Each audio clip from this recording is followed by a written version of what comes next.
Hello and welcome to a very special episode of Frankly Speaking, and joining me today is author and historian Vikram Sampath. Vikram Sampath, you're on a roll, rediscovering India's real history. First Savarkar and now this book on Bravehearts of Bharat. I was reading your book and you describe tribute to 15 civilizational heroes and heroines as you describe them, and give them the credit that history really hasn't given them. The thought of this book, you also mentioned, came up in a chat that you had with Sanjeev Sanyal, who, apart from being an economist, is quite a historian himself. Do historians get along, and do they share ideas for books? Thank you, Navika, and it's always such a pleasure to be on your show. It just felt like yesterday when I was talking to you about my previous book, Savarkar: A Contested Legacy, and thank you for inviting me again for this book. There's a tagline from a very famous brand in my city, Bangalore, which says, "A lot can happen over coffee." So similarly, a lot can happen over coffee when, as you said, two historians who are also friends meet.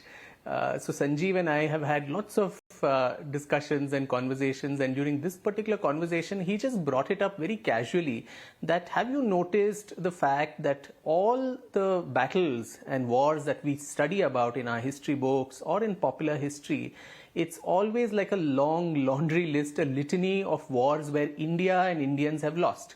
Right from the Arab invasion of Sindh to the Battle of Tarain to the battles of Panipat, the Anglo-Mysore, Anglo-Maratha, Anglo-Sikh wars, Battle of Plassey, Battle of Buxar, you name it, and it's like a long litany of invaders who kept coming: the Arabs, the Turks, the Mongols, the Portuguese, the French, the British, the Dutch, all of them, and we just kept covering in front of invaders.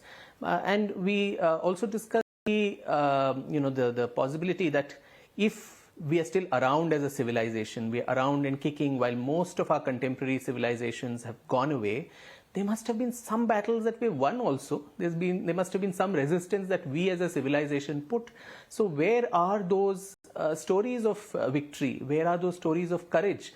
And we literally scratched our heads to list about 10 such battles or heroes where India has won or Indians have won battles.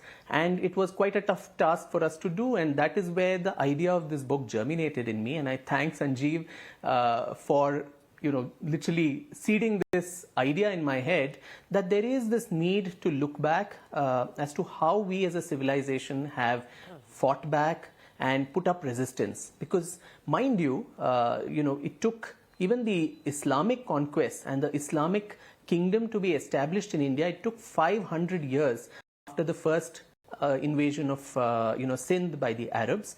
The Delhi Sultanate and the slave dynasty was established only 500 years later in 1206. So till then, there were so many battles of courage that we put, where we pushed back invaders.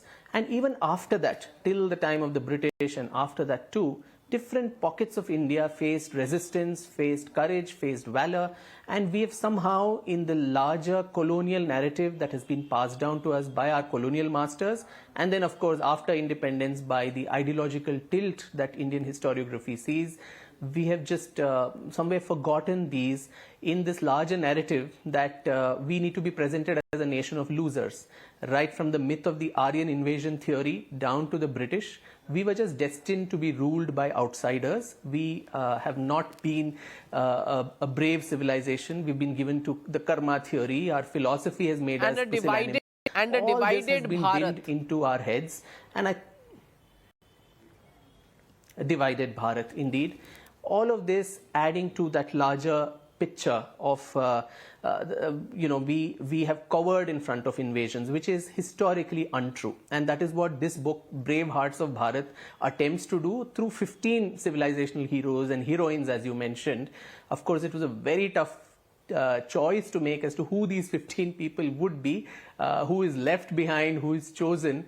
But I think, as I mentioned even in my prologue, that I hope this book spurs many more such books by other people, other scholars and historians who bring out these stories of unsung heroes and heroines, because that, I think, is the need of the hour.